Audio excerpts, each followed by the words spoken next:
Also a member of PSP, Jeffrey Koo, please.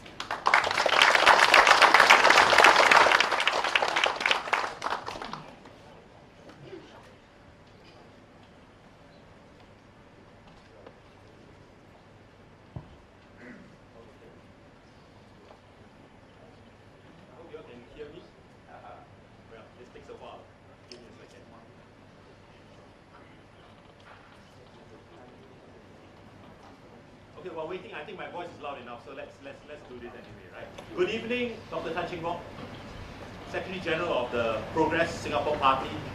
Our speaker for tonight, Prof. Tay Kheng Soon, CEC members, fellow PSP members, guests here at Village Katong, and also guests watching us from the various online platforms. Now, welcome to the PSP's second edition of our talk entitled Politics and the Planning, the Future of Singapore. Now, the PSP Talks speaker series is a PSP initiative to bring thought leaders and subject matter experts on key policy issues of the day to PSP. Now, we aim to engage on issues that matter to Singaporeans by having an open, balanced, and evidence-based public discussion to enable the sharing of different perspectives and exchange of ideas. Well, allow me to talk a little bit about our very distinguished speaker this evening, Prof. Tay Kheng Soon. Now, clearly his illustrious career will be difficult to summarize in just a few lines, but I'll try. Now, in my recent interactions, it's good to know that actually Prof. Tay himself is ex-ACS boy too, right? Okay, so Prof. Tay has been a practicing architect since he started design partnerships in 1967. Among its landmark designs were the People's Park Complex and the Golden Mile Complex, which both still stand today. Now, he worked in KL for some time, and upon his return to Singapore, continued practicing under his new firm, Architect Tenggara, where he designed the KK Women's and Children's Hospital. Prof. Tay was chairman of the Singapore Planning and Urban Research Group, otherwise known as SPUR, from 1967 till 1976. In the early 2000s, he was invited to be a member of the Asian Dialogue Society of Asian Intellectuals for his ideas on rural urbanization, which he coined the term urbanization. Prof. Tay pioneered the tropical city concept at Kampong Bugis. In 2010, he was awarded the Singapore Institute of Architects Gold Medal for his significant contributions to architecture. Well, let's talk about the art scene. Prof. Tay was the founding chairman of Substation with Ho Pao Kun, which is an experimental center of the arts community. He is a fellow of the World Academy of Art and Science, which was incidentally established by such as Albert Einstein and Bertrand Russell. He's also a member of the World Echistic Society. I had to Google this out, where echistic is the science of human settlement. A member of the advisory panel of the Institute of Policy Studies, formerly also a member of the Interministerial Committee on Housing and Land Use Policies under the then chairman of the feedback unit, Dr. Tan Cheng Bock. Prof. Tay was the adjunct professor of the Royal Melbourne Institute of Technology and also the external examiner of the University Technology Malaysia. Today, Prof. Tay is adjunct professor at the School of Architecture. Sorry, I'm from the agricultural business, so it somehow comes around that way. School of Architecture at NUS. Now, okay, in tonight's lecture, Prof. Tay will trace Singapore's formative politics from the Cold War era up to the present. He envisions Singapore as the Boston of Asia, by being an education center for the region's best and brightest to live and learn together with Singaporeans. In this lecture, Prof. Tay, as an educator, innovative thinker, will challenge our very thinking to the limits of current imagination to make a better world for ourselves. Now, please join me in a warm welcome for Prof. Tay Kheng Soon. Prof.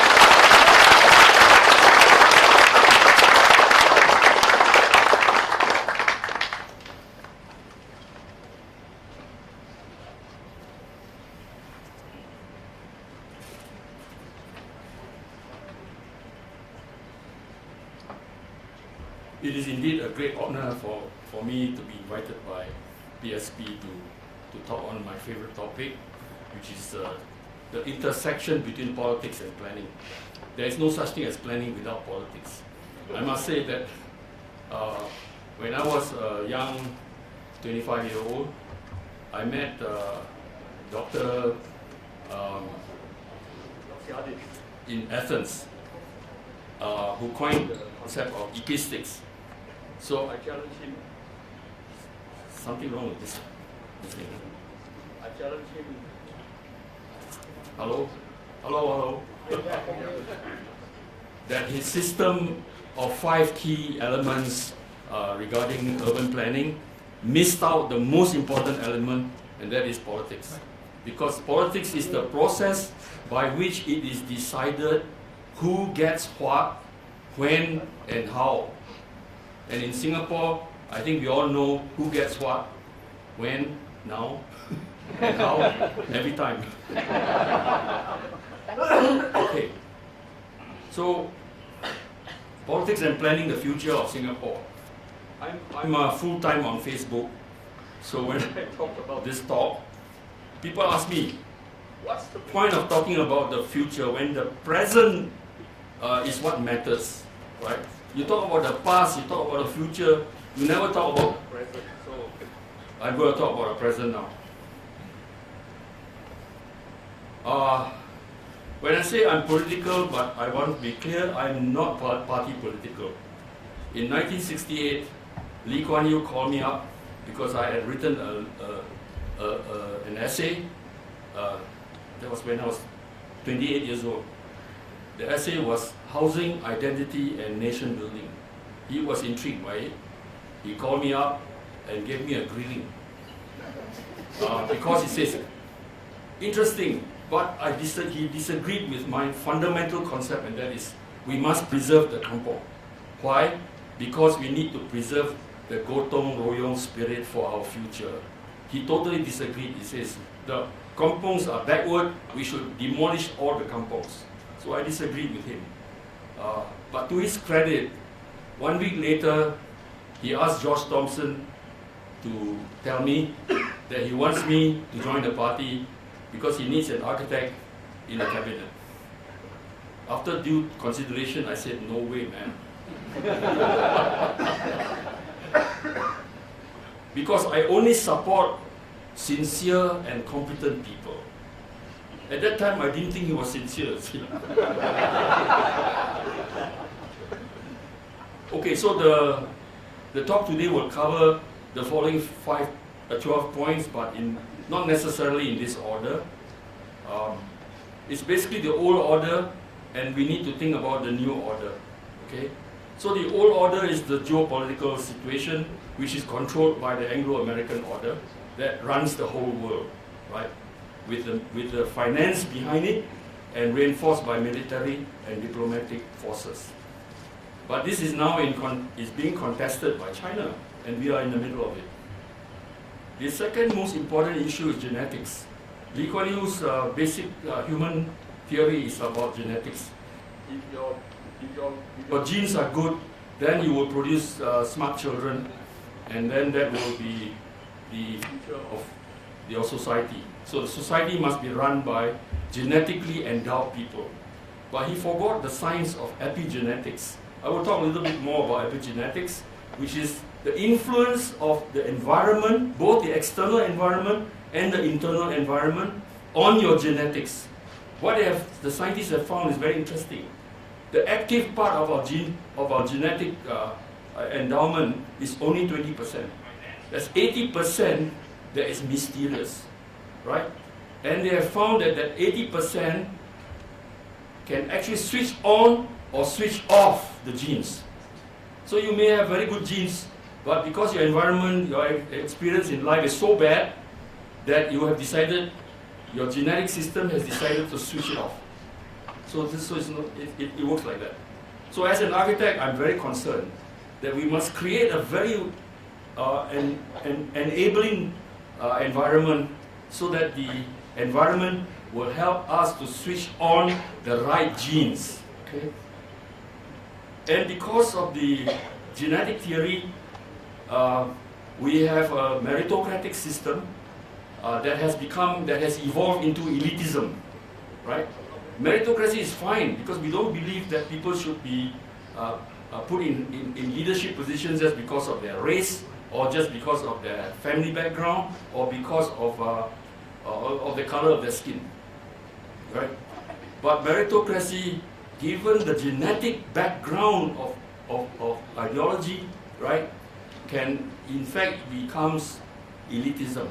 It selects the elite, right?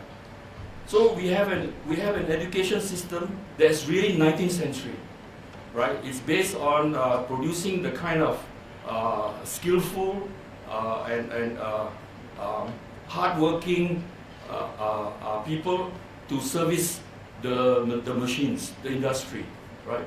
So that's the old education system, and we need a new education system. So this is another issue I will talk about. Now the issue that I am particularly concerned about is that we have an out-of-date planning system, physical planning system. The URA, the HDB are really obsolete. They do only 2D planning, you see, because they learn it in Australia, in British town planning schools and in American town planning schools. These are town planning education that takes place in large land masses. And therefore, compact land situation like we have in Singapore, they have no understanding of that at all. So our planners basically are limited, in my view, limited in their competence. I wouldn't go as far as to say they are incompetent. And so because of that, and they emphasize livability. And it is true. Singapore is very livable, but very dumb. And I will talk about the intelligent city. How do we make the entire environment of Singapore into an intelligent environment so that as people go about the routines of everyday life, that they automatically become smart? Okay? So because of all this, we have an old economy, right, which is based on manufacturing, shipping, finance, and so on. And then we're going to be traumatized by artificial intelligence and robotics because the idea that we need 10 million people is really dumb. Because, in effect, AI and robotics implies that we're going to need less people. So at the moment, the foreign talent that we have is only a temporary phenomenon. Eventually, we'll send them all home.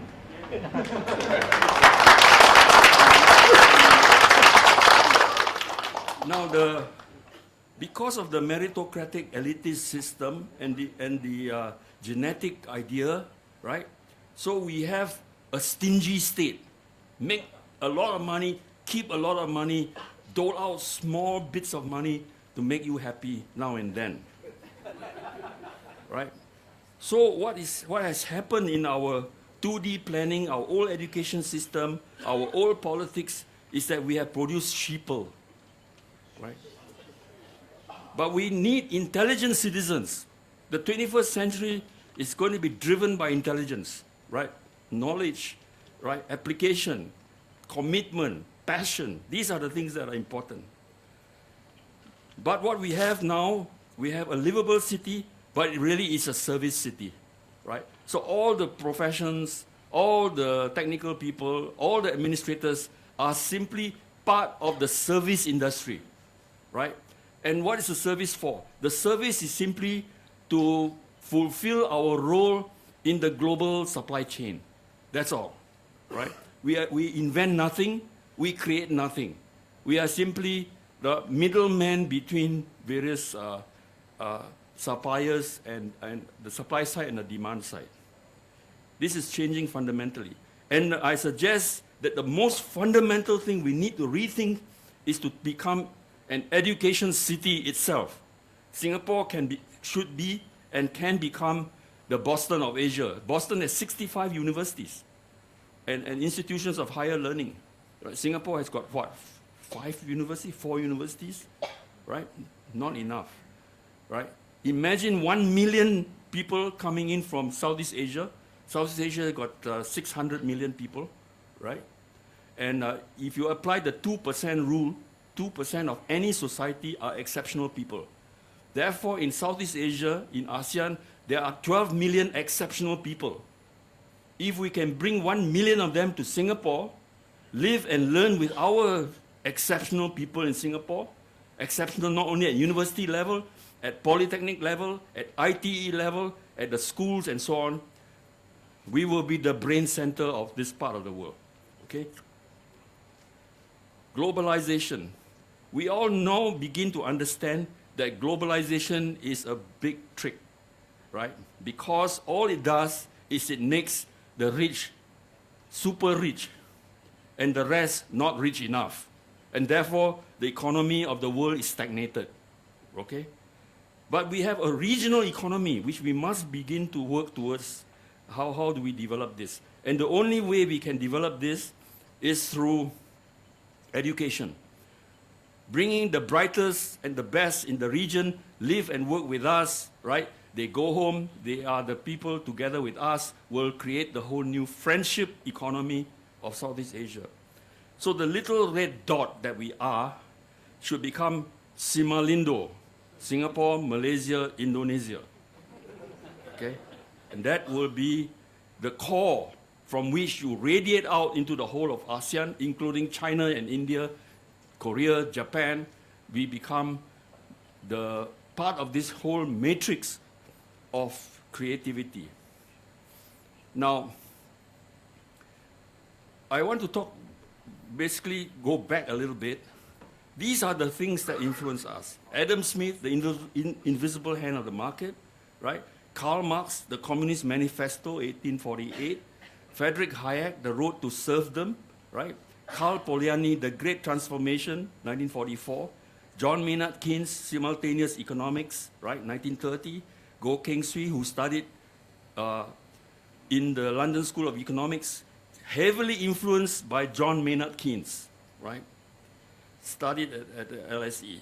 And Lee Kuan Yew studied in Cambridge, and his good friends were in the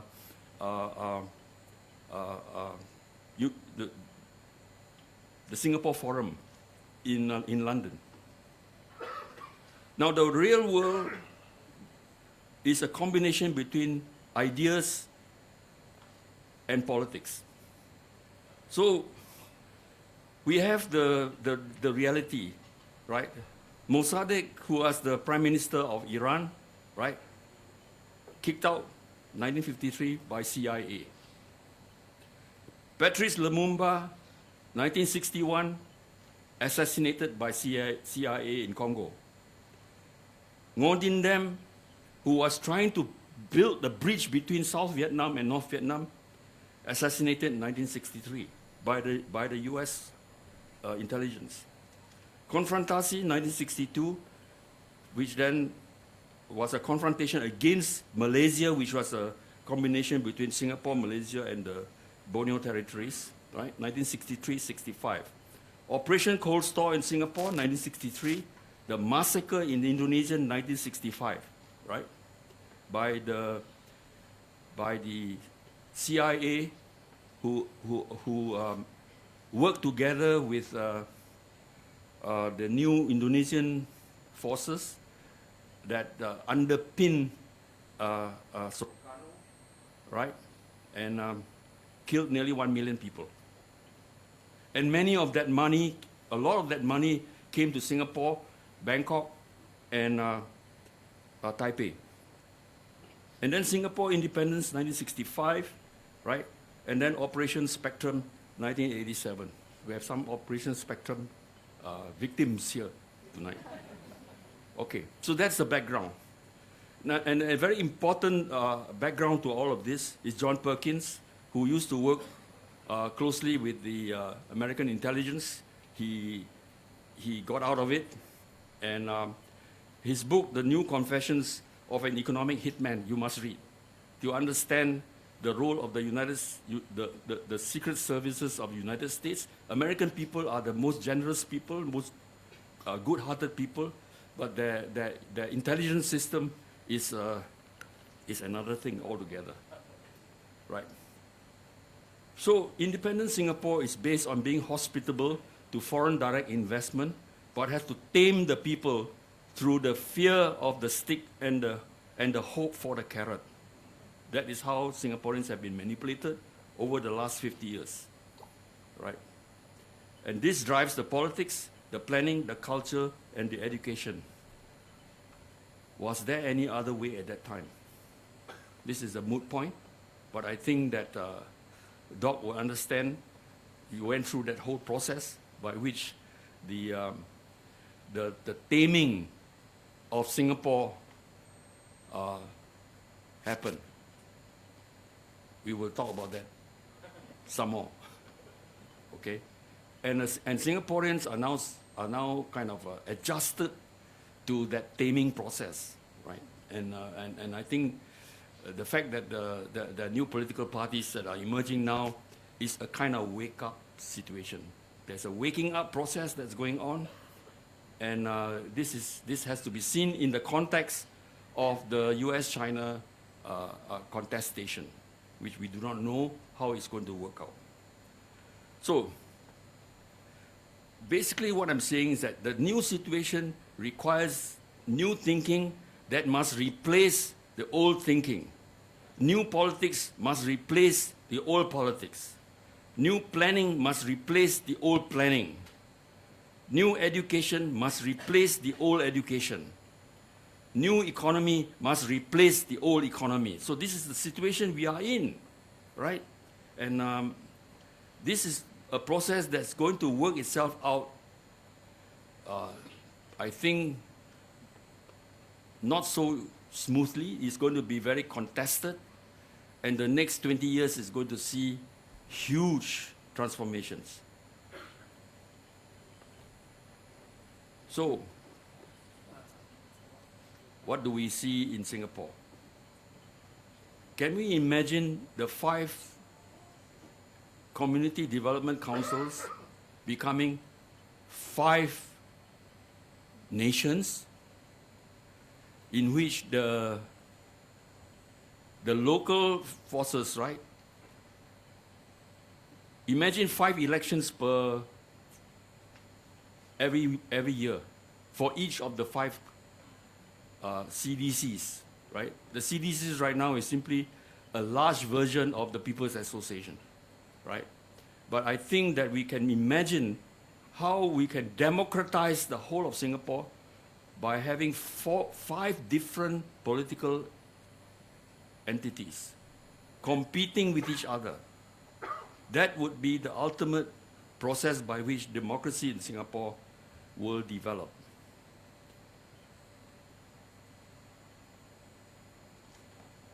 The issue that we really need to think about is how do we grow our children? I call this the 7 C's. First is competence. Children must not be fed, must not be hand-fed, right? Every day I go to have breakfast in my coffee shop, and I see the maids feeding the children, little ones, mothers feeding the children, grandmothers feeding the children. We must stop this nonsense. Children must feed themselves from the earliest time.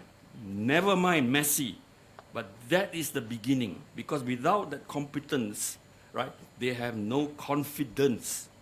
And without the confidence in themselves, they have no guts, no courage. And if you have no courage, you have no curiosity, you dare not ask questions, right? And because you do not ask questions, you have no creativity, right? And if you have creativity without compassion, you can be a first-class crook. So we have to develop compassion, right? And then we can collaborate. We can work together. Then we have a commitment to the future. Otherwise, right now, you're just waiting for a handout from the government. This is a society that cannot survive in the world of rapid change and drastic change. Singaporeans have to become much more confident and much more courageous and much more creative. How do we do that? I think you're all beginning to do it. Congratulations.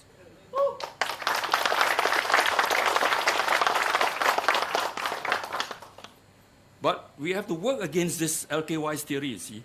His theory of development is based on genetics. Too bad if your genes are not as good as his genes. But he ignored the new science of epigenetics. What is epigenetics? Epigenetics, epi means on top, right? On top of your genetics. Where does it come from? It comes from experience.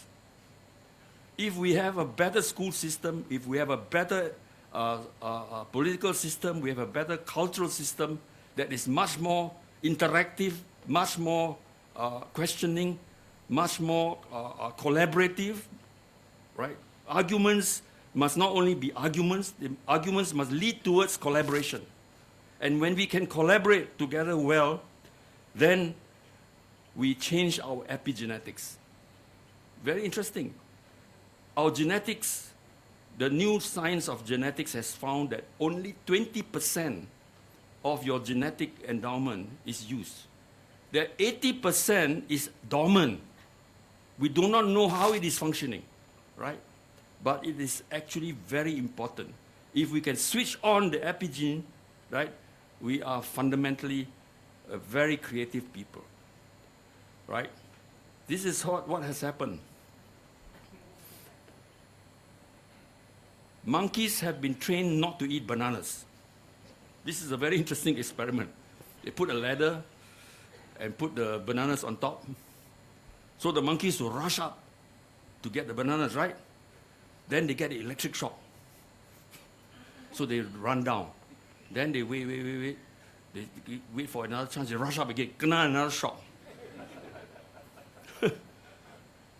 Then they learn monkeys should not eat bananas. So they teach their young monkeys, don't climb the ladder. So monkeys try, pop, kena again. So after a while, this generation of monkeys do not eat bananas at all.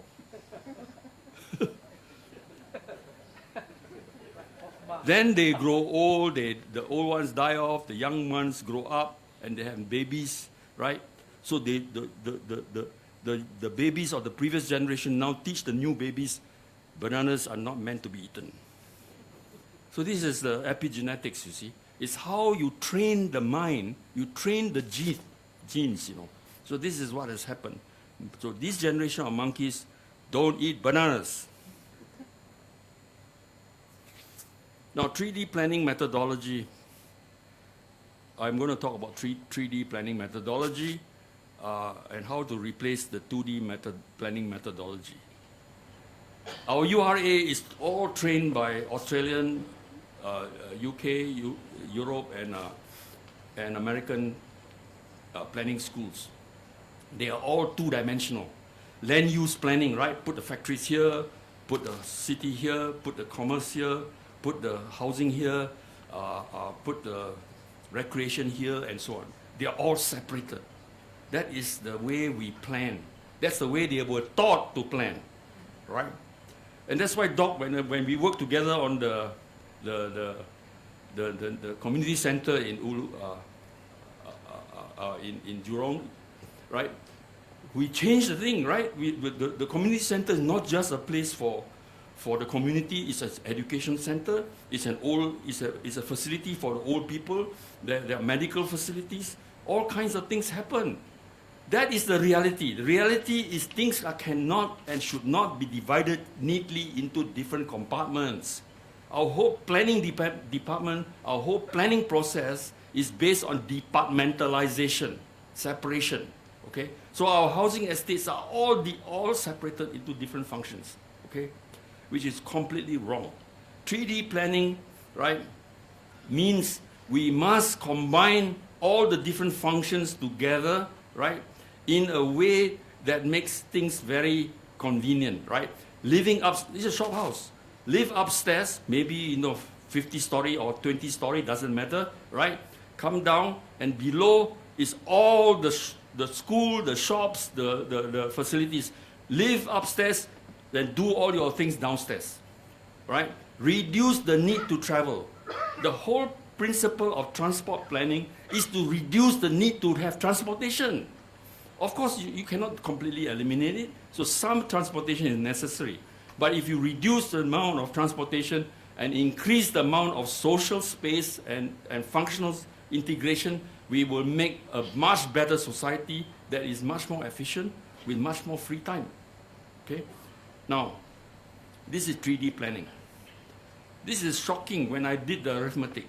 The total amount of floor space per person times the population, right, can be housed in 1 kilometer cube. That's it. 1 kilometer cube, right? Of course, you can't live in the 1 kilometer cube. Everything is compacted together. You chop it up into bits and pieces, right? And you sprinkle it throughout the landscape. So that is planning. But that is the planning process our URA, our planning department, our HDB does not understand at all. Okay? So what happens? If you do a modular city, this is a modular city of 400,000 people. What's the size of it? 1 kilometer by 1 kilometer. Okay? And if you want to house,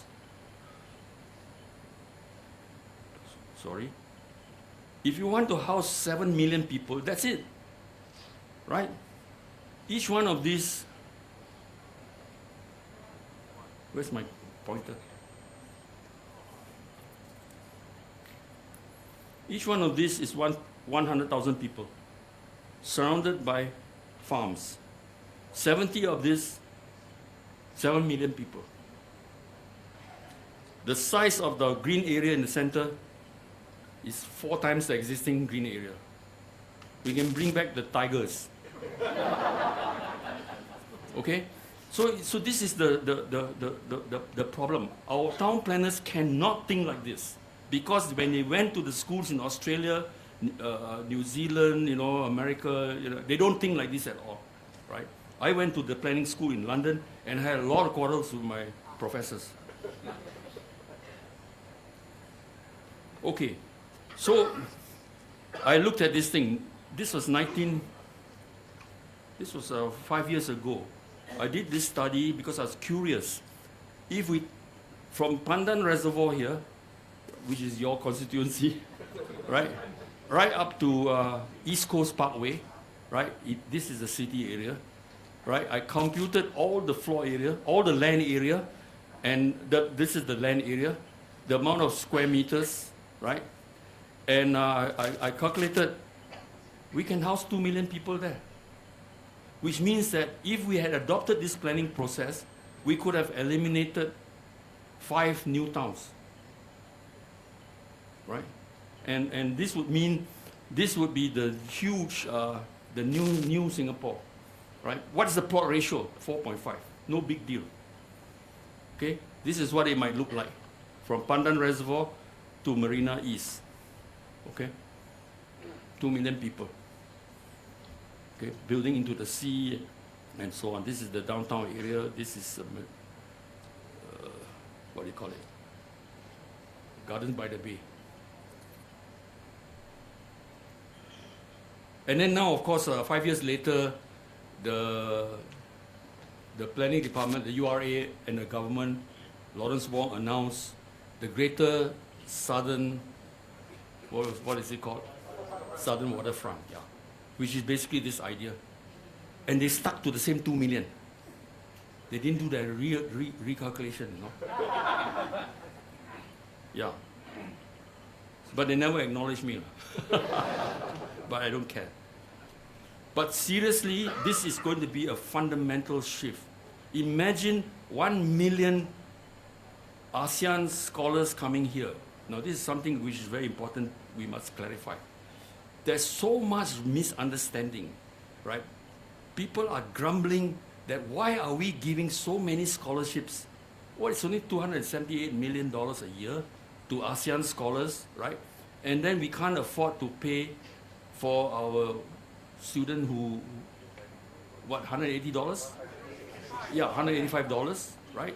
There's a complete mismatch, right? But the problem is that people didn't understand. Unless we are able to make friends with our neighbors, we are not going to be able to optimize our future, right? It is well worth it to spend money on our neighbors, particularly the education of our neighbors, so that they live and learn together with our students and form friendships that are going to last a lifetime, right? Like among the doctors, right? Dr. Mahathir, despite all his antagonism towards Singapore, he is so friendly and so connected to our doctors because he studied medicine in Singapore, right? So I'm sure that the doctors in Singapore of his generation played an important role in modifying Dr. Mahathir's antipathy towards Singapore. So I think these are the very necessary things. We should be cultivating more ASEAN scholars in Singapore, but at the same time, not at the expense of our own students, because we are a very rich country, right? We have done some arithmetic. I did the arithmetic together with Lam Kyong. Of course, Lam Kyong is compelled under Official Secrets Act not to reveal the truth, right, of the money that we have. But together with Donald Low and a few others, we worked out that the reserves that we have is at least $1 trillion. Okay? Now, at 3% return on investment, right, this is a huge amount which is going to be recyclable into our economy, into our pockets, right? I will talk later a little bit about the citizens' dividend. Everybody in Singapore, every Singaporean should get money in the bank, right? So this is what it might look like, right? Living upstairs, right? A huge podium. This green thing is a deck that stretches, 20 kilometers long, okay? Where all the schools and children, and there are no cars, all the cars are below, and all the shops are below, and offices and so on and so forth. This is the kind of image that we can begin to think about. And in a recent meeting together with Lawrence Wong, which was convened by the Singapore Institute of Architects, we had a meeting with him, and we told him that you should open up the entire thinking process for the southern greater waterfront, so that the Institute of Architects can form groups of different people with different disciplines to rethink this whole thing, right? Because our future, right, depends on how we're going to develop the southern waterfront. Okay. The important conceptual issue which Liu Taiker has never understood is because he belonged to the old school, see, right? He belonged to the school of new towns, separate new towns, right? Very livable, but not very smart. We need to begin to think of how do we insert a central nervous system into all our urban systems. Just like in the human body. Why is the human being the most intelligent of all the mammals in the world? Because we have an extensive nervous system. The spine, the central nervous system, and the peripheral nervous systems, through which we can process huge amounts of information and sensations and so on. And because of that, we are the most intelligent, hopefully, of all the mammals in the world. Similarly, our human settlements must be like that. I show you the study which I did with my students. We worked together with Teo Ho Pin and a few others in the Bukit Panjang constituency, right? This is the typical Bukit Panjang thing, right? How do we insert the central nervous system here, right? So we identify this is a possible nervous system, so that it's within walking distance from the nearby flats, and along which, right, we will then integrate all the different functions, right? Shopping functions, the blue are the shopping and the big food courts, right? And then the community functions, right, are all scattered like that, typically, right? And then the religious are spread out again. Then these are the schools. The schools are all in the wrong places because the belief is a 19th century notion that students study best in quiet places. So we put them out away from where the action is. In the 21st century, we must rethink that. Students must study in the most busy places so that they're not only book smart, they are also life smart. This is critical, right? So this is a fundamental thing. So we propose that all the facilities should be then centered around the nervous system. So imagine these yellow spots are all the new classrooms. Okay, so the classrooms are built on top, on the upper level. All the social, commercial functions are below. Okay, and then the commercial are interwoven in between, right? Together with the community functions, right? And also the cultural facilities. So this is the idea. In other words, we turn a whole town into a nervous system. Okay? And then when you connect each, so these are the nervous system, the red lines, right? So each of the yellow parts are the existing new towns. If you insert all the nervous systems into existing new towns, and then we connect them up, the whole of Singapore becomes a brain. That is the point. At the moment, we are thinking of our URA, and our Mr. Liu Tai Ke is still thinking of our city as a system of livable clusters. Not enough, good for a certain period of time, but not good enough. For the 21st century, we need to develop an intelligent system. Okay? So now I talk about education. This is me working together. I learned a lot from Michai. Michai is the Mr. Condom of Thailand. He is a brilliant guy. He invited me to work with him to develop a new school, right? This school is in the poorest area of Thailand, in the Buriram province, which is very dry, right? And his challenge was this: how can I turn the poorest children in Thailand to become the smartest children in Thailand? And today, the results are astounding. All right? I will tell you some more about it. So that Bill and Melinda Gates Foundation and also Warren Buffett, right, have donated huge amounts of resources to the school. And United Nations has now visited the school and declared it the best rural school in the whole world. It's amazing. The students, right, the school has no exams, does not believe in exams. So the Ministry of Education came and forced the school to conduct an exam equivalent to our PSLE exam. And the students have never taken an exam before because they learn by projects. They don't learn by subject, they learn by project. And when they took that exam, they're not exam smart at all. They scored, they ranked in the top 10% of the whole of Thailand.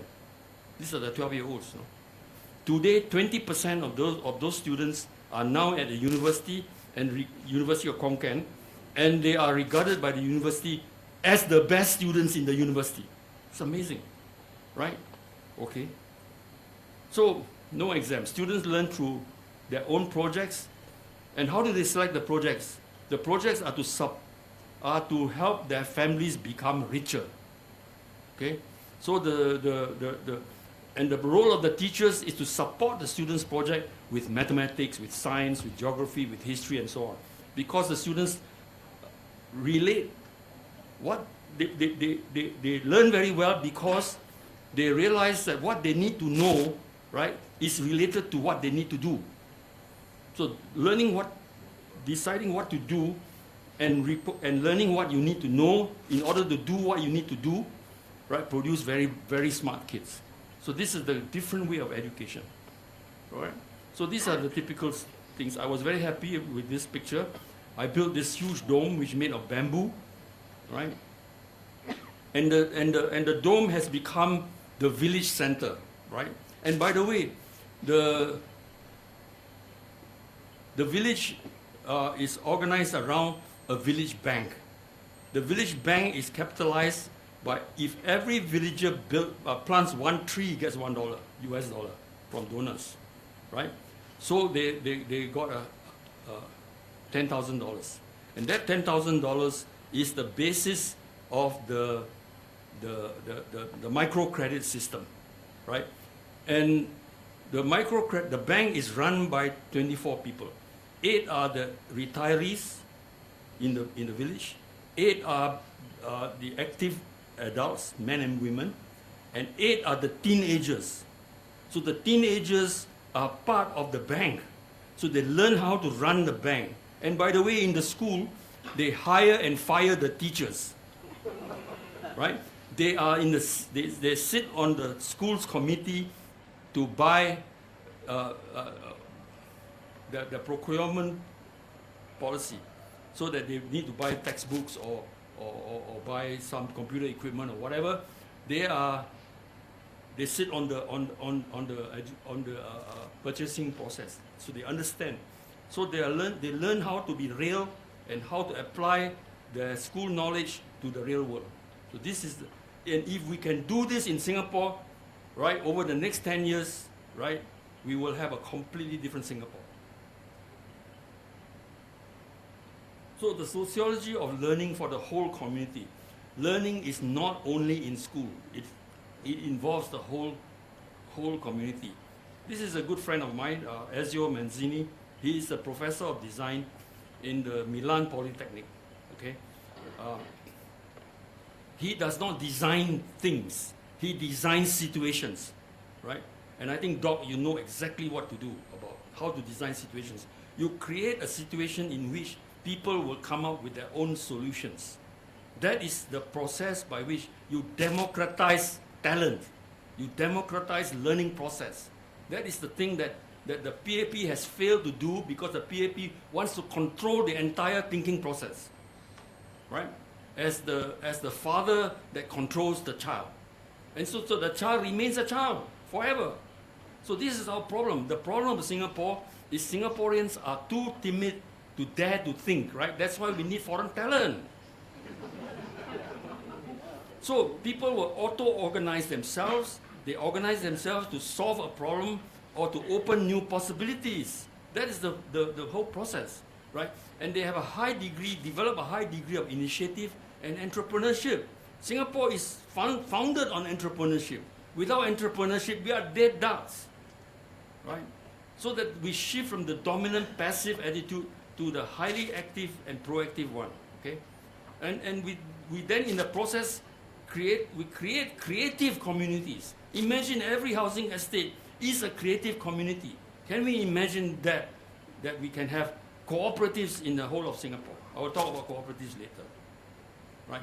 So living and learning together builds the lifelong friendships.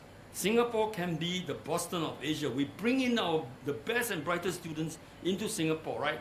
Some of them we give scholarships, some of them the rich parents can pay. So Singapore can become the knowledge heart of Southeast Asia. We are the most advanced city in Southeast Asia. We are not using it, right? So with my students, we talked about how do we change the NUS student mindset, right? So this is the present president of the university. At that time, he was the provost. And this is the chief scientist of forget his name. Liu Baochun, yeah. And these are my students. And so the exercise was, how do we turn, I get my students to address this problem. I asked them, how do you turn Singapore into a brain center? Not just a book brain center, no? A life brain center. So this is the solution. Right? The solution is this. Right. Oh, I don't have enough details to show you. But the fundamental principle was this. Was how do we have 100% live-in campus? This was the conclusion. If every student lives in campus, right, when they live and learn together, their mind space expands. If every day they go home, they travel 2 hours, 1 hour to the university, 1 hour back home, averagely, and go back to mommy and to the maid, then their mind is completely completely scrambled. So I think that living and learning together is very, very important, and this is the core, right? Okay.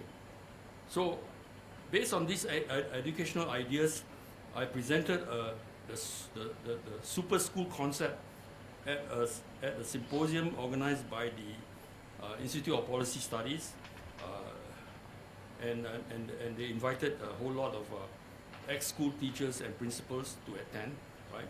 The idea of the super school concept is that you live and learn in the same place, right? So because of that, these are all the existing ex-school principles, right? I don't know, some of you may know some of them, right? They were very enthusiastic about it. And we have this huge meeting, right? This guy is one of the directors in the school. And then when he went back and talked to his directors in MOE, they said one word to him, and he repeated it at this meeting, and it killed the entire project. And that word was, right, you are all presumptuous. One word, presumptuous. That means, who the hell are you to tell us what to do, right? So you just shut up. So they all shut up. So that was the end of it. But I'm sure the ideas are still floating around. They are there, right? Under different circumstances, it will resurface. Okay? So the schools are upstairs. This is the project for Bukit Panjang. The schools are upstairs, right? The bridges connect across, right? And all the shops, the working place, the workplaces, the community functions and so on are below. So at the vertical connecting points, there are control points. The students can then learn upstairs, come downstairs, run the coffee shops, do business and so on. So this is the learning, book learning plus life learning. This is the future, how we're going to train our students, right? And then my students then also develop the housing in the campus. This is done by my second year students, okay? Using shipping containers, right? We worked out the cost. We can bring the cost down to $100 a month, which means that the students can afford to live on campus because they are already spending $100 a month on transportation and wasting 2 hours traveling time. So if they can live on campus at that price, right, they will be able to use that 2 hours for all kinds of activities which will make their lives much more enlightened. Okay? So this is a typical shipping container, 20-footer, one bed, right, a desk, right, cupboard, a shared toilet with a sliding door here, so 2 guys can share one space, and so on. So we can house, we have worked out we can house 100,000 students in campus, in NUS campus. Okay? So this idea was then presented to Ikang, right? Ikang was very excited by it, right? This was 4 years ago. Ikang then told me he would send a note down to the provost. At that time was Tan Eng Chai, right? And so he did, and Eng Chai then called me, and we had a whole year of meetings together with the finance department of the university, the housing department, the security people, and everybody agreed. And then it died. Because the vice chancellor, the president at that time, was Tan Cho Chuan. And Tan Cho Chuan really killed the idea because he said his mandate is only to use the university funds in order to get ranking in the world, right?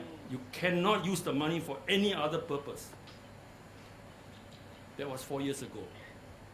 Today, Tan Eng Chai is now the new president, and he has revived the project. So now it is still cogitating. It's planning. They have appointed an architect. I kind of overlook the whole thing, right? And they're going to build a sample, and they're going to invite the parents first to check it out, right? Containers? You mean going to put my kids in a bloody box? Okay? So it's going to be a very well-designed box, very comfortable. And it's not new at all. In Germany, there are plenty of it. In Holland, many of the universities in Holland are using containers, right? And they are very cheap. A shipping container delivered to site is $3,000. Fitted out, everything is $10,000. Return on investment 3 years, $100 a month. No big deal. Can be done, right? But we are going to fight. They are fighting through the URA, the planning department, the estate department, and the health department, right? Building control, fireproofing, right? Escape routes, all these things come in. Okay, but it will happen, but it will take time. Okay. So the 2% rule means that ASEAN has 12 million exceptional people, of which Singapore has 60,000. In fact, I had a meeting with Peter Ho, and I asked him this question: what do you do with the 2%? He says, I don't know, you tell me. So I said, well, there are 60,000. So he says, so I said, where are they? I said, I'll be generous with you. I say, 20,000 are with you in the government system. 20,000 have migrated. And 20,000 are languishing, frustrated. So if we can mobilize these 60,000, wow, we can be a very powerful, transformative caucus group. So we can turn the whole island into a campus. This is a new economy. And Singapore has to be the knowledge heart of this region. We are the most advanced, and we are not playing our role. Crazy, right?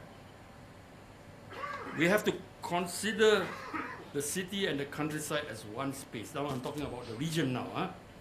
And therefore rural urbanization, which I coined the term urbanization, for the base of the pyramid economy. Okay, very interesting. This is the Japanese study of Southeast Asian economy. They identified these 3 zones, right? This is our zone. Sumatra, a bit of Java, Malaysia, a bit of southern Thailand. Okay, this is where I'm focusing on. Okay, this is the meeting which I had with Surin Pitsuwan before he passed away, and he asked a very important question: what are you going to do with 400 million poor people in ASEAN? Because if you don't do something with them to help them, you are going to have problems. And that is why they are burning the forests and we are breathing in the smoke. Because they have no choice, they're poor, they are paid by the big companies, plantations, to clear the land to plant more oil palm, plus they also need to clear the land to plant their own food crops. So this is the problem, right? Unless we help the poor in the region, we are going to suffer for it, right? Of course, at that time when he said that, I was worrying, I was thinking about, flotillas of boats coming across the landing on our shores, right? So we are going to have a problem. But I don't think of burning. Burning is the biggest issue, right? Okay, a little bit more. So this is my meeting with Peter Ho. And Peter Ho is a very important person because he was the head of civil service before. And he's now retired from there. He's a good man. He's chairman of the Social Science Research Council, SSRC, right? And he called for research proposals, right? On the theme, right? What is the future of the economy? Not just the Singapore economy. The future of economy means a global question. And the future of society, which is a global question, right? So together with 14 professors from 4 universities, I'm an adjunct professor now, right? I stick my nose into it, and I pulled together these 14 professors, and we propose to build this new economy, right? From Malacca to Singapore, right? The Chinese are going to build this bridge across to Rupat, right? Dumai, right? And this is Pekanbaru, and then connect to Batam, right? And Singapore, right? And then eventually, this pink dots will be the Reuben settlements, right? So we're going to create a whole new economy for 45 million people. So what is 10 million in Singapore? Crazy, right? When we have a 45 million thing. And then this connect down to Java. This is going to be the future. The most important center of ASEAN, okay? And we must play the key role in making it happen. But we are still thinking very small, right? Little red dot, right? So this is the Chinese bridge. And these are the bridges which we proposed in 1995, right? I proposed this together with the Malaysian Institute of Architects and the Indonesian Institute of Architects. We agreed that there are 2 possible routes. One is through Batam, the other is through Karimun, right? But both of them would mean, my preference is for this one because you can link up all these islands, right? And therefore, the connection between Singapore and Sumatra is going to be enormous. Sumatra is a huge resource, right? And we must also be thinking about how do we connect the entire energy system, right? So all the geothermal energy, right? The hot lava underneath the soil can be turned into energy, right? So this is a rural urbanization, typical 1 kilometer diameter with different densities, always surrounded by farms, right? Surrounded by forests and so on. Right? So this is what a whole landscape might look like. So compact housing near to work, shops, schools, clinics, modernization of the rural mind accelerates. This is essential to outflank the militant ideologies and the burning of the forest. This is my low-cost housing project in 1978. When I was kicked out of Singapore, I went to Malaysia and restart my career there. We built these houses, 2-story houses, each house with a garden, right, for $5,000 a house. And this is using shipping containers to build Rumah Harapan for Malaysia. It's going to happen in Negeri Sembilan, right, where Anwar Ibrahim is very close.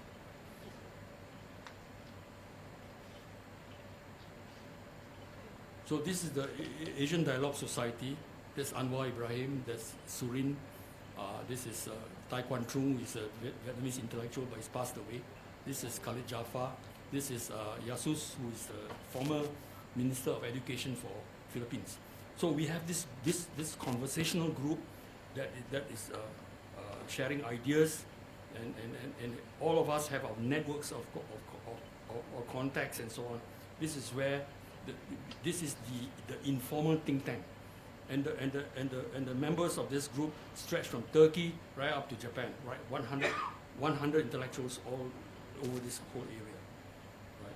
So this is my briefing with the PKR. This is Asmin. This is Khalid. Right. This is Anwar's daughter, Nurul Izzah. Right. This is Asmin Ali. And this is with a meeting with Yusmadi, who's a senator, and this is you all know him, right? Lim Guan Eng. Yeah. Sorry. Okay. Thank you, Professor Tay, for the refreshingly candid and insightful lecture. I would like now. Before we go there, this is a very important slide. This is a project which I'm working with Ho Ching's brother. We're going to build this aircraft, which is going to be a vertical takeoff, right? That means this is the aircraft that's going to connect all the towns and villages of Southeast Asia, right? So the market size is enormous. Then it's Indochina, then it's India, then it's Africa, then it's Latin America, right? I want to put this industry in Singapore. We will employ 50,000 people. Okay, thanks. Thank you, Prof. May I invite you to have a seat over there? Okay. Okay. And I would like to invite Jeffrey back on stage to moderate the question and answer. Thank you, Jess. Yeah, thank you. Okay, this is what happens when you have a lot of ACS boys. So we're going to try to keep this on time, okay, so that everybody can go home. All right here. All right there. Yeah. We outnumber him, you know. So okay, now once again, thank you, Prof. Right? Okay, so we'll now have a Q&A session, right? Okay, but before we start, so there are some house rules. So let me read them out to you. So you can, as you can see, there are microphones on your left, and I think there should be one more there, right?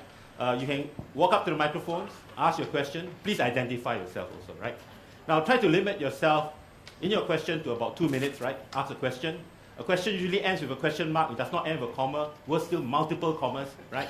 So please do ask a question, right? In the interest of keeping time, and if there are too many commas, I will step in. So I apologize now. You'll sound very abrupt, but I will have to step in so that we can all go home on time, right? All right. Okay. So with that, we welcome the first question from the floor. So if there's anybody, please step up to the mic. Yes, please, go ahead. Come up to the mic.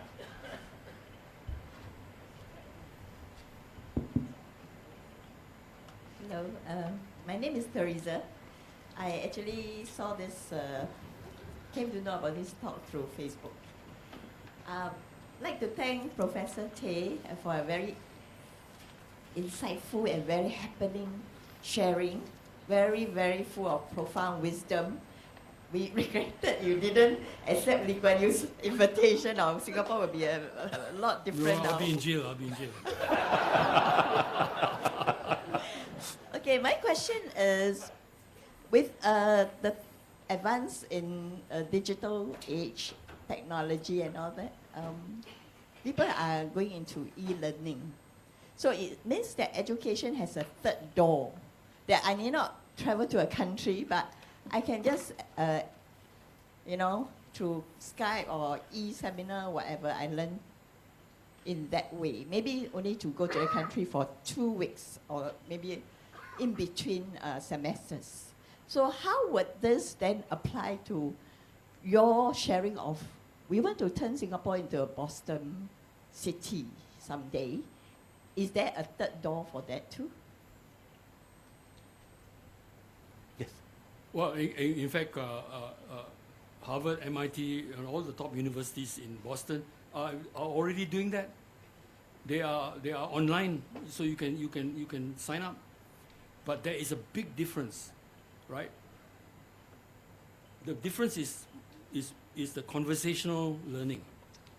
You can learn a lot of things online, but it's very different when you are able to talk to the professor directly or to your fellow students directly and exchange ideas.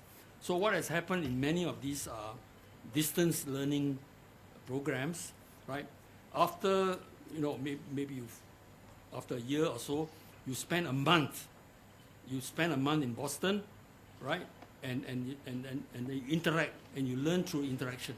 Similarly, I think not all the students from ASEAN need to be in Singapore, right? Some of them will be studying through distance learning from here, our programs, but they will come here for a month or so and then interact with our students. So there are many ways of learning.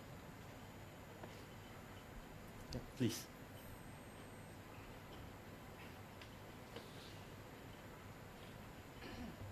Dr. Tay, that was a very insightful talk you gave. In fact, I see you're one on YouTube also. But actually, my name is Ho Lai Soon. My question is, I think, very simple. You talk about having underground recreation and things like that. But every time I drive from Orchard Road to Katong, I will pass to SMU. And SMU is supposed to be a university in the city. But as far as my casual observation is shown at night, it's pretty dead. So Yeah. maybe you'd like to comment on that. Definitely. I have been very critical of the SMU campus. In fact, when Ho Kong Peng was chairing the development committee, and he invited outside people to interact and to ask questions and to develop ideas, that was a very good move. But the important thing that was not able to be discussed was the live-in campus. And I pressed that, right? And in the end, it exacerbated Komping so much that he says, you go and talk to URA, right? But URA had no such plan. So it's not a live-in campus. If you want to have a lively campus, right? And I have experienced, MIT campus, Harvard campus, right? The Berkeley campus. They are all live-in campuses. And live-in campuses are absolutely crucial for all kinds of learning. For example, in MIT campus, the food and beverage facilities are enormous. Symposium, seminar, informal seminar happening all the time. Students are meeting and discussing energetically, right? Ours go home. So useless. Worse, go home to mommy and to maid, Your mind is stultified, So this is very crucial, right? The other thing which I really want to talk about is, do not hand feed your children. We must decide.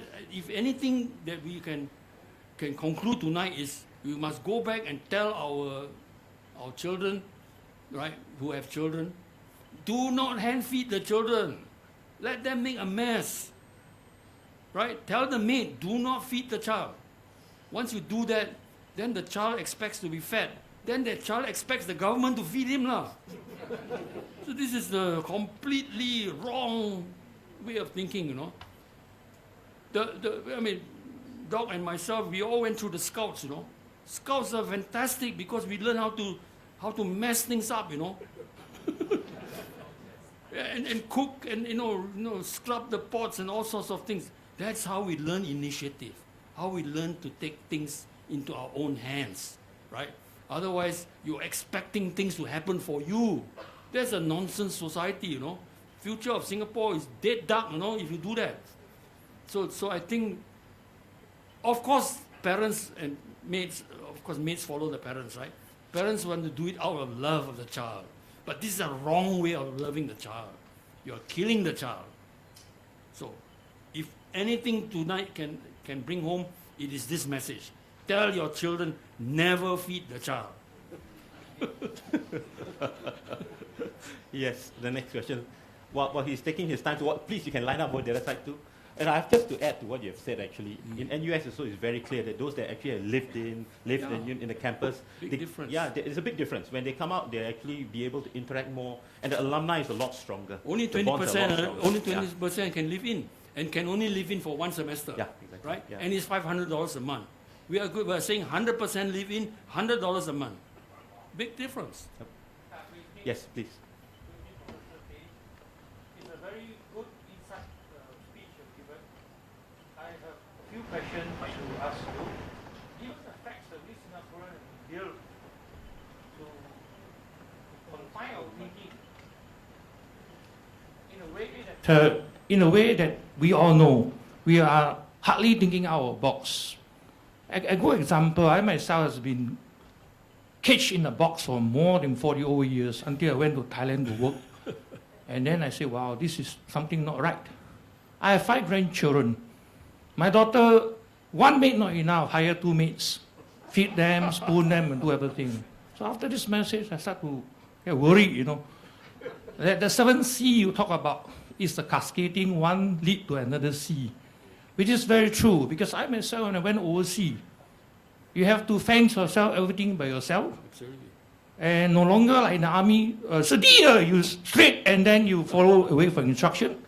You have to generate your own instruction for survival. I think our education system, our home bringing system also have to be looked into. But there's one more very critical thing that I would like to ask is, apart from the Marina, where we have the opportunity to size up 1 kilometer with 2 million people, other part of Singapore already been caged up. So what will be the, surmountable planning that goes into how to undo all this is? Undo it. Taking into consideration if the government will accept this idea. I think the whole input of a small red dot in Singapore, expounding to control the 45 million is a very good idea. We all thought that all the manufacturing in Singapore have been shifted out, many of which is the reason I follow to Thailand. But after hearing your talks, I think I love your last slide to hovercraft. Big, good opportunity. I think tonight it gives us a very deep insight, and indeed, something that is thinking out of the box, but something that is not so simply accepted. So what would be your question? So my question is that, what do you see and how do you think that this concept can be gradually integrated into Singapore? Thank you. I'm hoping that PSP will be the champion together with all the other political parties, right? I think we are at the stage of Singapore's political development that there's a whole set of new people, new ideas that are going to come together, right, to challenge the existing orthodoxies. The existing doctrines are really out of date, right? But the problem is that, people who are out of date don't want to believe that they are out of date, you see.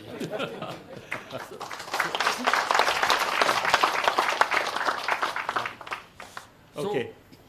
The renewal of Hdb. what was your question about renewal of HDB? Okay.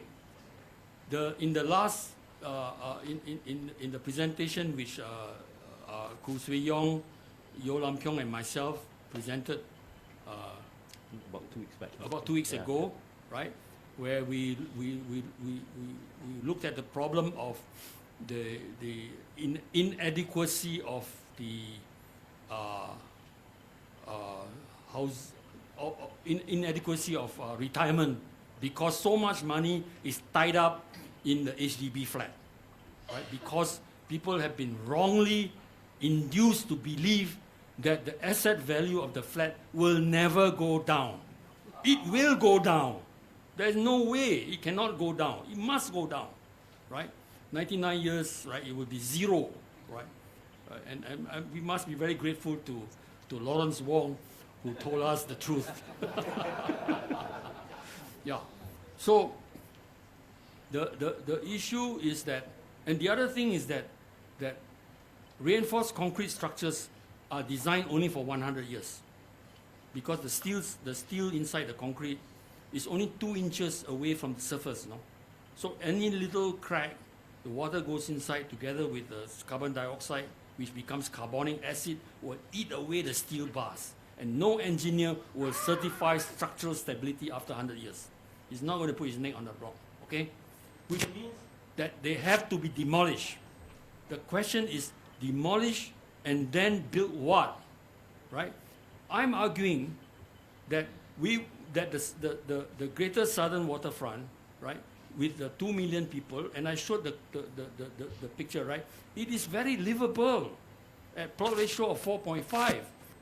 Many of the existing estates can be returned back to nature, and people will then be given new houses in the southern waterfront, right?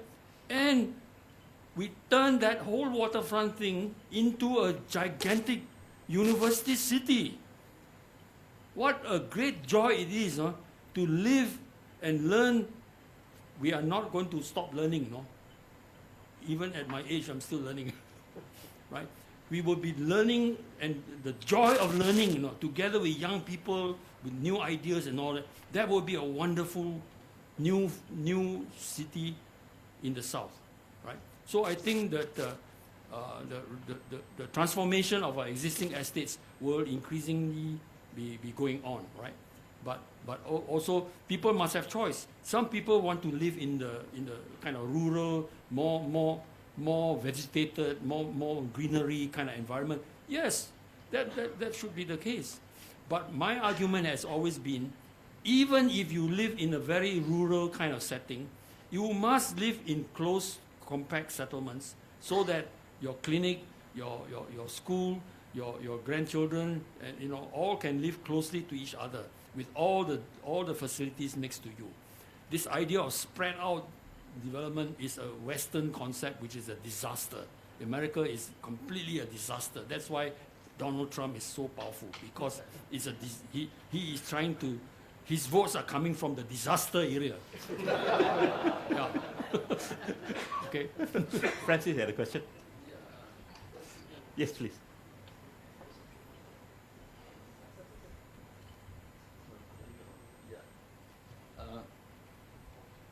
Thank you, Prof. Tay, for the wonderful insights.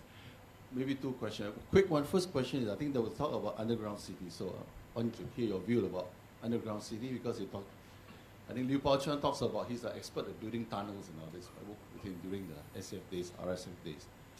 They talked about having all these tunnels and using it for living, for commercial. The second question really relates to the last few slides. And I think you got it right on in terms of getting space among the neighboring islands of Batam. I think we talked about that in one of our internal discussions about how do we create employment and overcome the lost advantage we used to have, low-cost labor and a lot of space for a factory. But the question here is that how do we overcome the political angle? I mean, there's always, we call it the politics of envy between the neighbors and us, and sharing out the pie and making sure that we have a good play and a pivotal role in this kind of a concept, which I think is a marvelous concept. This is the only way to go in terms of expanding space for us to bring employment and then bring a future economy into the region. It's a win-win for all, but I think the reality is that you get the north and the south neighbors probably not going to be very cooperative in terms of getting to a solution. Thank you. Okay. Yeah. My name is Alfred. First of all, I thank Dr. Tan Cheng Bock and PSP for organizing this talk, and to Prof. Tay for sharing so much of your very daring insights.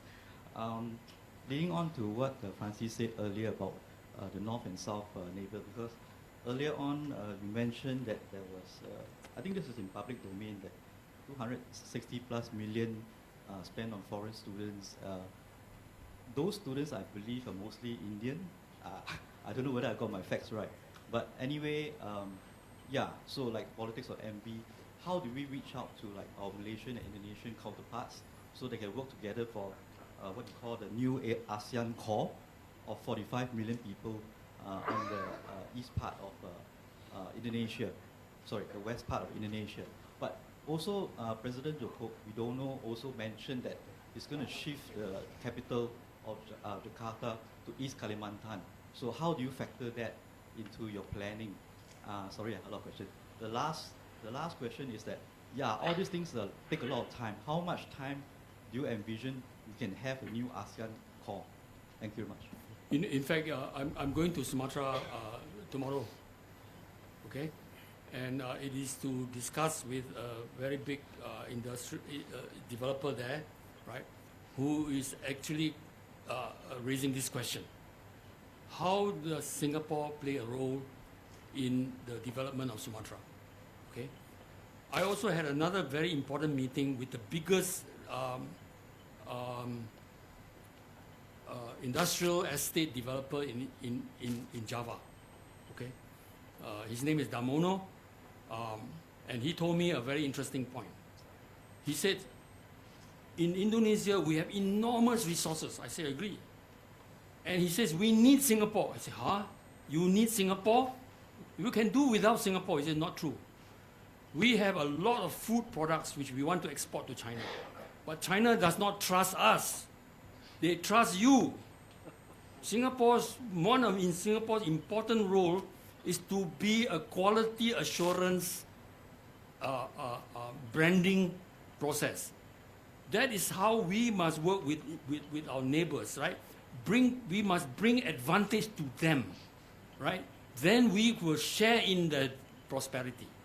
If we keep on thinking of ourselves, right, jealously guarding our little red dot, then we are done for, you know, because the world is changing around us, okay? So this is one important thing. Second important thing is the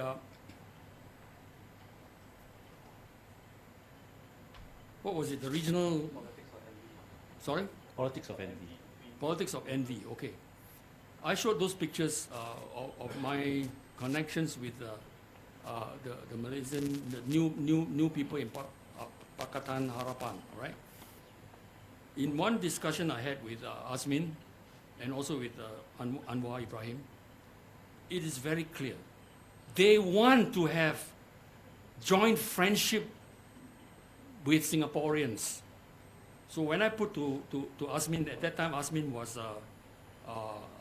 Chief Minister of Selangor, I said, would you endorse the idea of a Selangor-Singapore Friendship Association? He says, definitely. Go ahead, do it. We will support 100%. But we did not make any move, right? So this is the problem. Singaporeans are too timid, right? Day before yesterday, I was in Kuala Lumpur, and I had an interesting meeting with a young Oxford graduate. He's 27 years old, PhD, smart like hell, okay? And he wanted to see me because he heard of my idea of starting an ASEAN university in Johor, and he is a close friend of the Sultana of Johor, who is an Oxford graduate. And interestingly, her PhD in Oxford was on Chinese studies. Amazing. These are the kind of connections that we must develop, right? If you have an ASEAN university in Johor, I like it in Johor, right? Because it's near to Singapore, right? So our students can go there, mix with the ASEAN students, right? Some of the students will be studying in Singapore. Some of our students will be studying in ASEAN University. Friendship is the beginning of collaboration. No friendship, then is animosity, because there's a hangover from the past, you know, right? When Lee Kuan Yew and Mahathir were at loggerheads, right? That is kind of is a toxic relationship, you know, that is still lingering on. Our generation, right? Our new politicians must be building bridges. It's going to take time, right? But unfortunately, we are short of time, right? The U.S.-China conflict situation is going to be very, very disruptive, okay? One of the impact of the disruption, right? Because the U.S. is afraid of China's rising dominance. Therefore, U.S. is going to clamp down, no matter what the Chinese say. They're going to clamp down on the role of U.S. investments in China. They're going to cut it. Therefore, China is looking to Southeast Asia. Many of the industries are going to move to Southeast Asia. Now, this is fundamental. If Southeast Asia, if ASEAN does not develop strength, we will be eaten alive by China. Not because they are evil, but because it's the logic of business. The rich investor will always override the weak investor. That's it, right? But China also is smart. China also needs Southeast Asia because it needs to build a new kind of geopolitical alliance, right? So they are not going to be too harsh on Singapore, right? On Southeast Asia, but we must be able to play the game well, right? We go to the US and crack dirty jokes, cynical jokes about Chinese drinking soup, pork soup, when we are in trouble. That's why they took our Tyrex and locked it up. So this is the kind of it's old politics, right? The new politics is that we must learn how to negotiate, how to form new relationships, right? And the best way to form relationships is the students. Jokowi's son studied in ACS, right? That's why Jokowi has a very good feeling about Singapore. So this is very important. We need to build, right? I want to urge our political parties not to be so obsessed only with Singapore. We need to build friendships in the region, political friendships, right? There are a lot of young new politicians in Indonesia, in Philippines, in Malaysia, and so on. We need to connect. This is the important thing, right? Did I answer your question? Okay? Yep. Right. Alex, you have a question? I'm Alex Tan Tiong Hee. Prof. Tay, can you tell us what do you think? What has gone wrong with Goh Chok Tong's Golden Triangle? Golden Triangle? What's that? Thank you. Golden Triangle, the much talk about 2 decades ago. Golden Triangle, the Golden Triangle. Okay, Sijori, yeah. Okay. Thank you. The important thing is that there was a breakthrough. Okay? Sijori, right? Singapore, Johor, Riau, Sijori was a Goh Chok Tong thing, right? It created it created a certain institutional framework, right?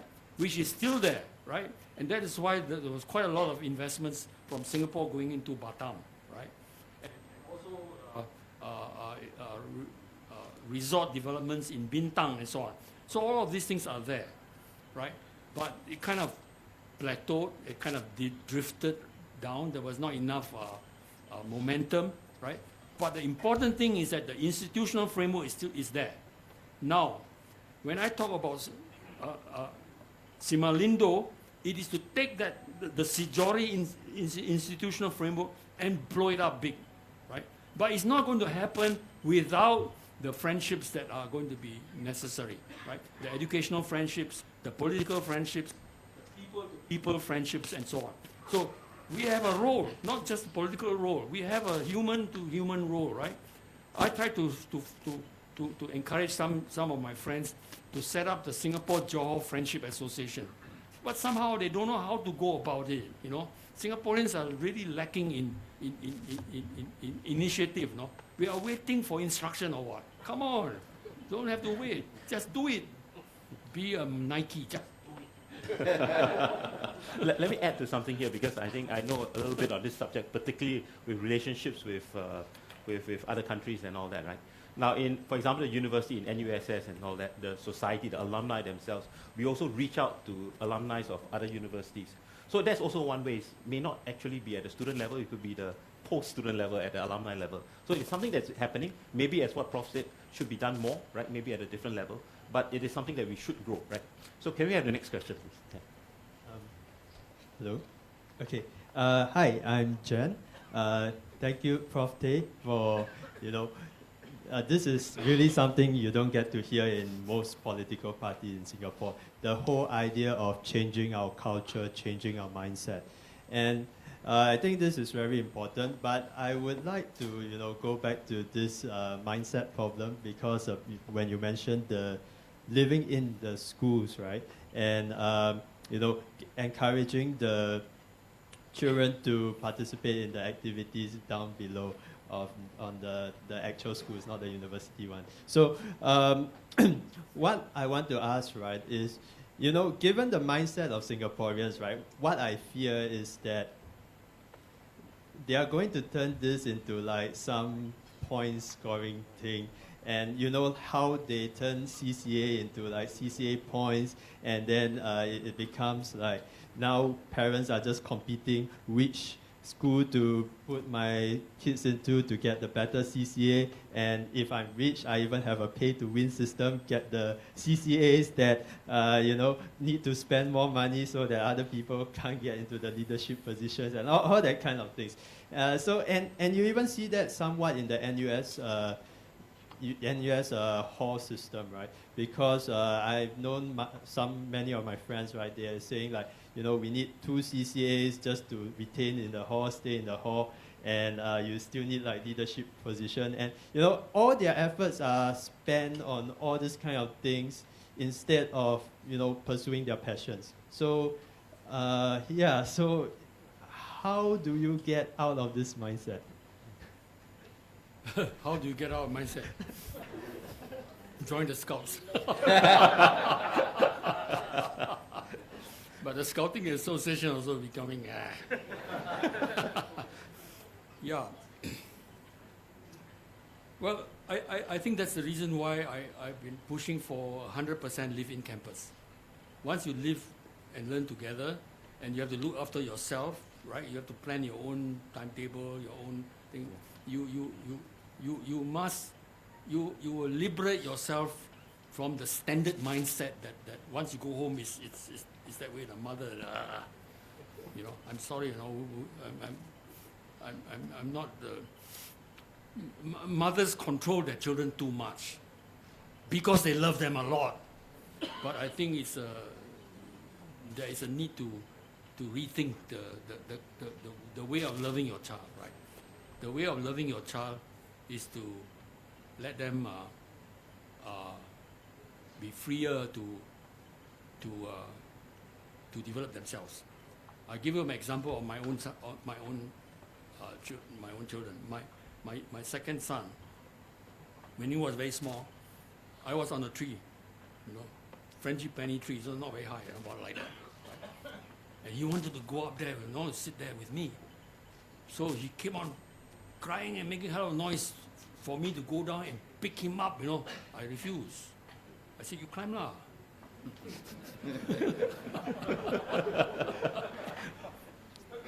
So he struggled, finally I took picture of him crying below, see.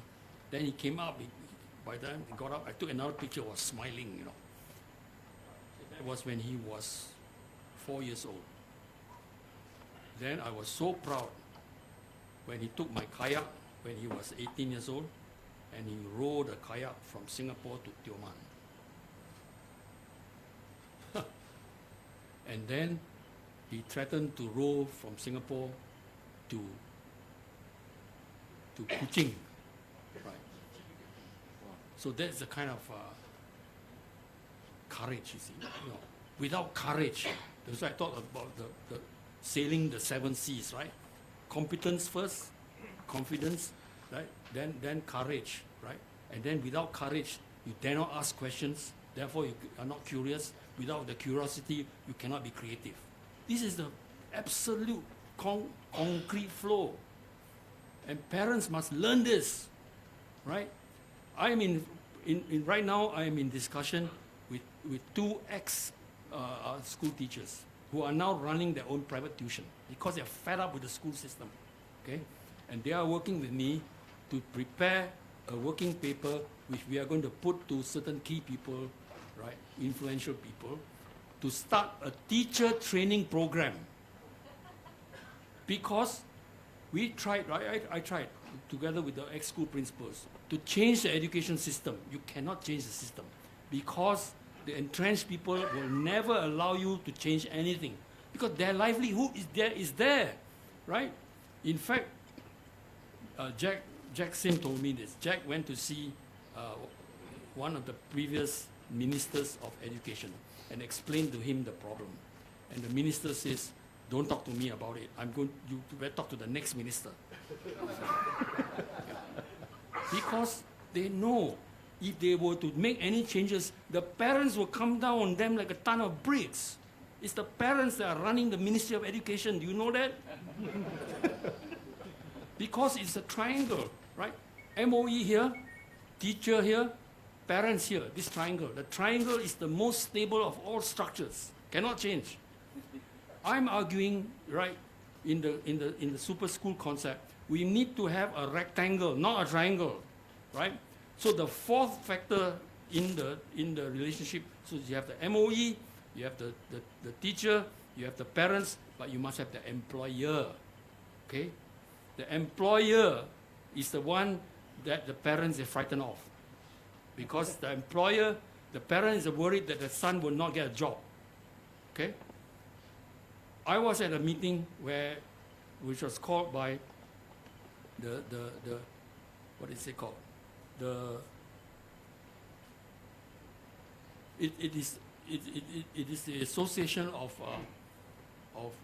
the multinational companies. You know, they have a committee and so on and so forth.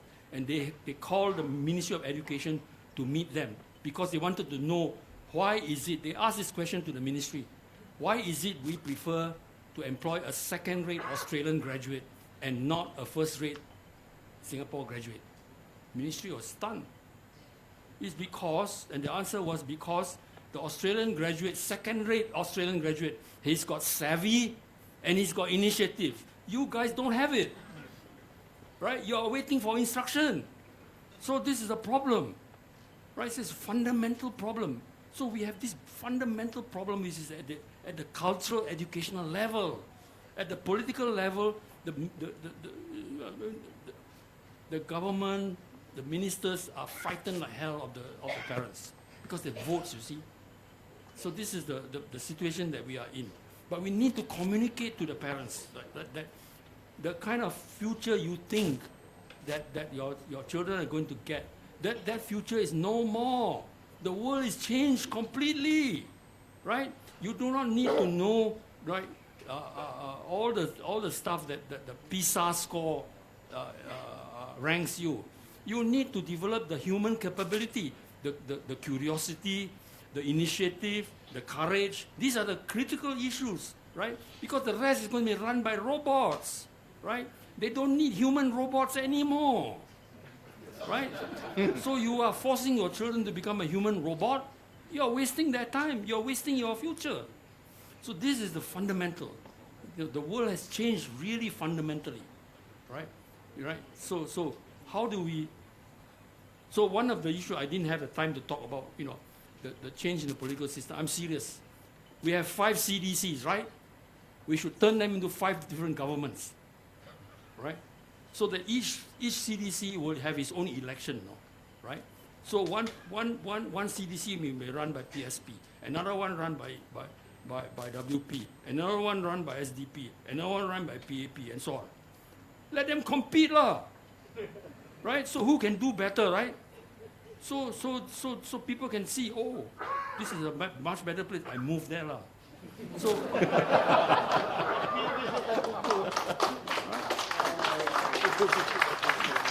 And this is not a new idea at all. This is how Switzerland runs itself, right?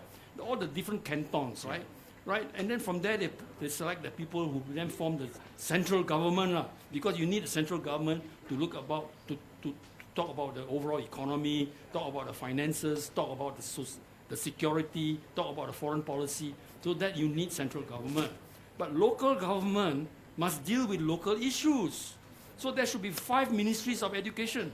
There should be 5 planning departments. There should be 5 transport planning departments, right? We should be able to have PMDs running everywhere without crashing into people. So these are the... All local planning must be decided locally. International decisions must be made centrally. So this is the kind of society that we want. And the different education system, right? So this lousy school, we don't want, we go to this school. So that kind of thing, right? So I think this is the way for our future. Our smallness is an advantage. Because being small, we can implement things fast. Big countries, big problem. Our country, right? Small problem, but we make the small problem into big problem. Thank you, Prof. So basically, every question you gave us a mini lecture also. So we are slowly running out of time here, right? So we can have our last 2 questions, this gentleman there, and then one more question, please, from the floor, right? Okay, thank you, Prof, for the very insightful presentation, really eye-opener. I'm really interested in your the ASEAN Core project, which you talked about, Singapore and Malacca and Sumatra and all that. So my question is, how do we uplift, right, this plan, right, that we put across, right? How do we uplift the lives of the 45 million people in that region, right? Given the fact that right now you have gig economy upon us, the so-called 4th Industrial Revolution. All you need is an internet connection. It's a globalized economy. Why do we have to have just that sphere of 45 million? You can reach across the global spectrum and reach everyone else. We start with the 45 million now. Yeah. so I'm just saying, what is the engine of growth that's going to drive that for that 45 million, do you think? Oh, thank you. A lot of things. Like food production, for example, right? Food production and food processing, very crucial for China market, you know, right? I was talking to a guy who exports mangosteen, right? Mangosteen demand in Europe is enormous. We cannot supply enough, right? But to get the proper selection, the packaging, right? Establishing the supply chain, all these things, a lot of work. But the market is enormous, okay? China, the food requirement is tremendous, right? For example, they are, right from ancient times, you know, they're interested in, what do you call it, sea cucumber, right? Because it's got aphrodisiac properties, right? Can we sell our Indonesian jamu to them, right? With all the what do you call it? What's the famous aphrodisiac from Malaysia? Sorry? Tongkat Ali. Tongkat Ali, right? All of these things are enormous, you know. Now, then the energy, right? The energy grid which I propose, right? Immediately will, for example, Sumatra, a lot of geothermal, a lot of seismic, right? We can put some wire, some electrical wire to connect to Singapore as a start. Eventually, this will grow into the whole network, which will include southern China, right? So we tie southern China into our energy network so that they need us, right? We need them, but they also need us. So this is the strategic kind of game plan that we have, right? So we must begin to think larger, you know, how do we connect all these things? Now, the question is, what kind of urbanization? Because the assumption now is you need the big city, right? I'm arguing that in the 21st century with the new technology, right? With the communication technology, with robotics, we do not need big cities. We need medium-sized cities, but the medium-sized cities must be all interconnected, right? So that people can travel easily. That's why the aeroplane is crucial, right? The aeroplane is one. The information system, right? The virtual network of the internet and all that. Right now, the internet connection in Sumatra is lousy, but this can be improved a lot. So these are the future.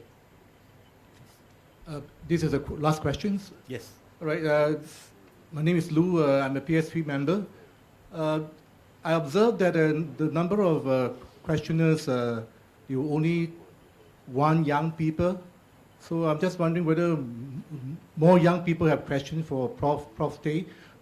So if there are, maybe Jeffrey, you can give them one more chance.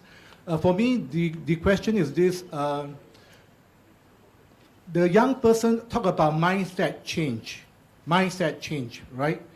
So the parents level, people like us who are parents and people... Grandparents. Yeah, for me, I'm still a parent, and maybe for grandparents level. How can you get the young people really change their mind?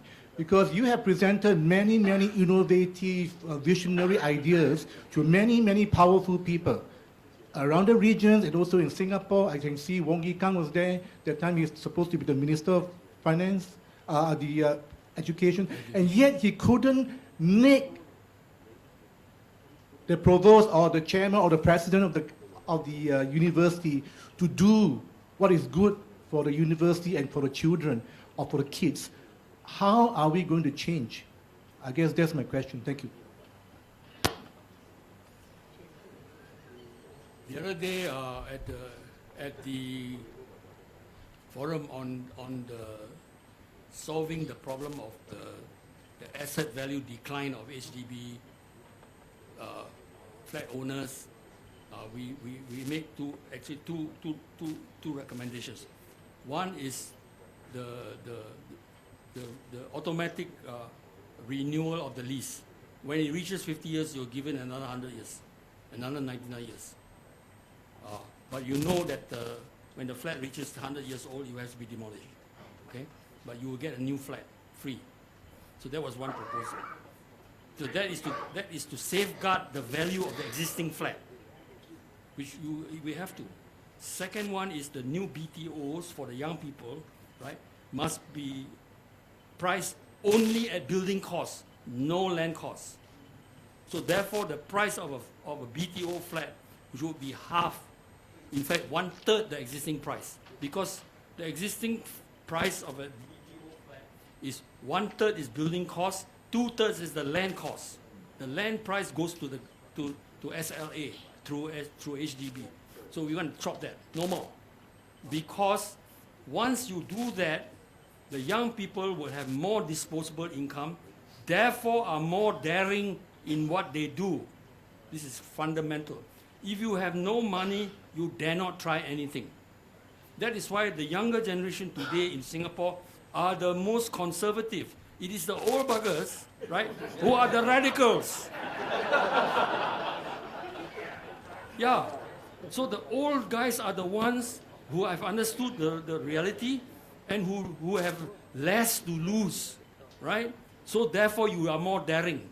So one of the quips I made was, you know, if you do not solve the problem of the declining value of HDB flat, we will have the Hong Kong situation.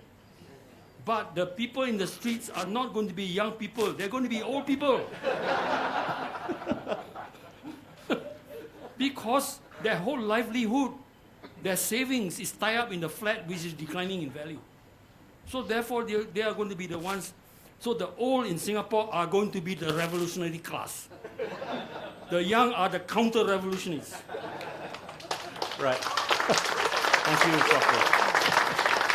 With that note, we're going to end the Q&A session, but we're going to lock the door so he cannot run out. So the younger people here have a chance. You can speak to Prof after this event, after this Q&A session, right?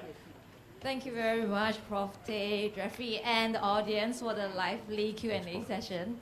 Fantastic. I would like now to invite the party Secretary General, Dr. Tan Cheng Bok, on stage to present Prof. Tay with a token of appreciation.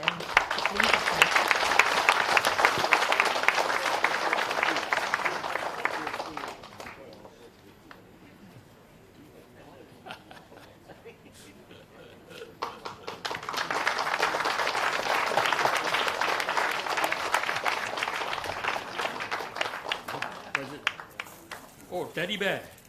No, otter. Was it? It's our party mascot. Oh, The otter. Huh? yeah.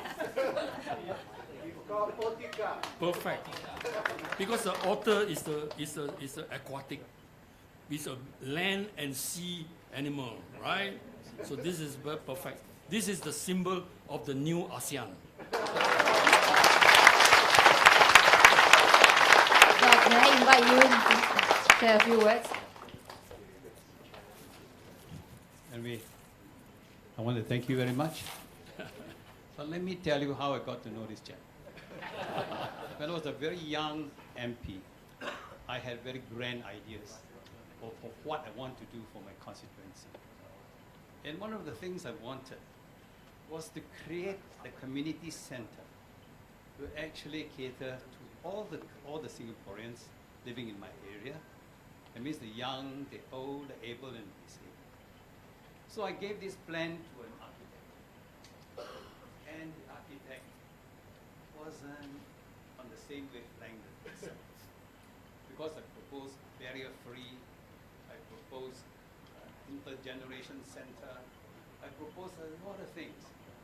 And somebody said, the only guy who can understand my concept is this guy.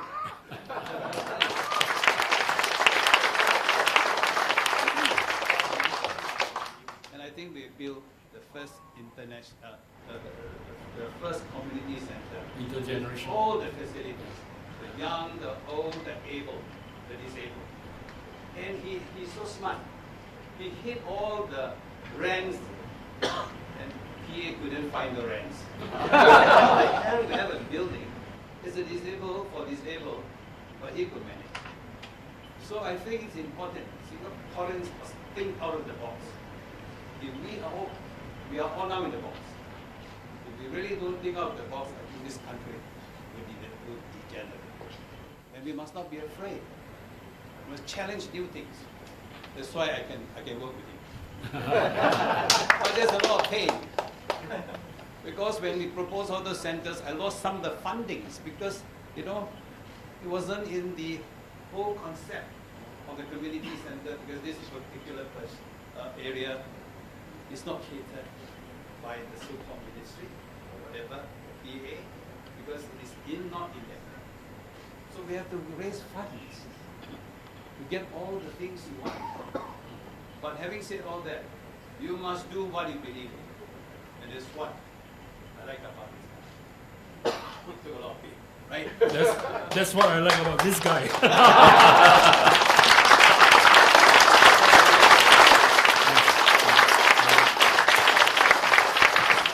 Thank you everyone. We have come to the end of the session. Thank you once again for joining us for the PSP talks. To the Facebook